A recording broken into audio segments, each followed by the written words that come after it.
His body was found then, and her life with Cobain, and since his death was, of course, a major part of our talk. Among other things, we wondered if Cobain had left any unfinished music behind. Here's Courtney. I heard that there were some, that Kurt left some demos behind that might someday see the light of day. We listened to him last night. The last song that he wrote is so beautiful, and I'm going to give one to Iggy, because that's what he wanted to do, and I'm going to give one to Lanigan. And I figure since he screwed me over by splitting, I'm switching. Because Iggy will get a hit anyway. Yeah. And it is a hit. The song's a hit.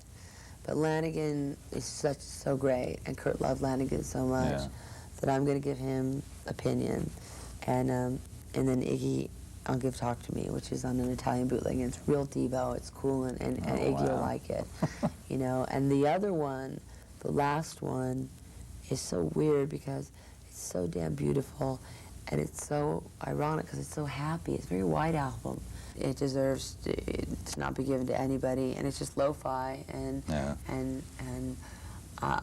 you know, I'll just let them put it out at the appropriate time. Did you realize that any of this stuff was any good? I mean, did he know it? He knew he was the but he had no rock star ego, and he needed a little. Yeah. The funnest time he had as a rock star was when we went to Brazil, and we had a bodyguard, and we had to have a limo because that's all they had, and you know, and he had such a great time, and you know, we got these insane great meals, and he got $250,000 for one show, and it was the full, you know, W. Axl Rose, sorry, Bryn, treatment, you know, it was, and he had the best time that I saw him have.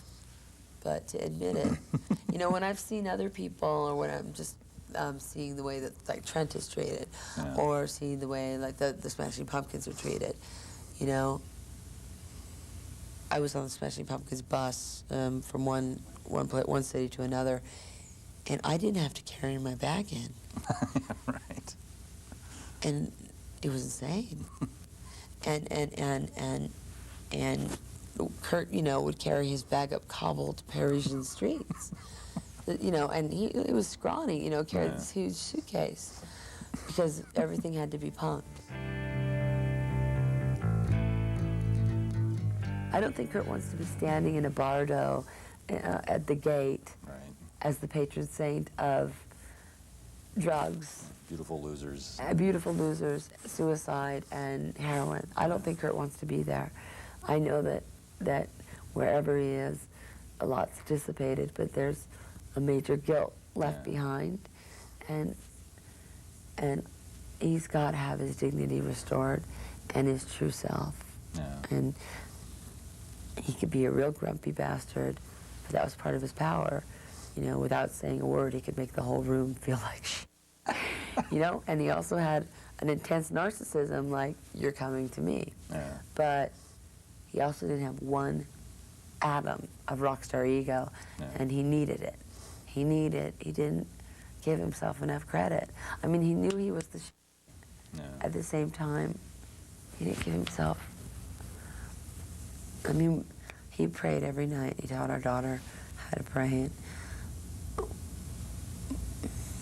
And one thing that, when I would, you know, verbally, when we would pray out loud, is for him to love himself. Yeah. Why couldn't he, do you suppose? Such an awful Maybe he was terminally pouting. I don't know. You know, I don't know. I don't know.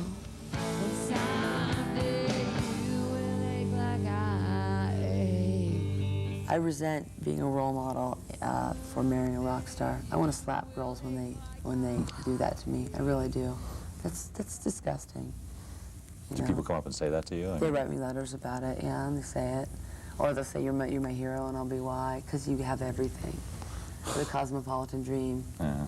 And look what it did. Great. You know, well, I mean, I think that it looked like it was headed for doom anyway, but it didn't feel like it was headed for doom on a daily basis. You know, we went mountain biking. You know, I mean, we would go camping. We were damn normal. I love him so much, it just turns to hate. I Courtney Love of Hole. The album is called Live Through This. It's a remarkable record. Do try to hear it. Right now, Tabitha's up on stage.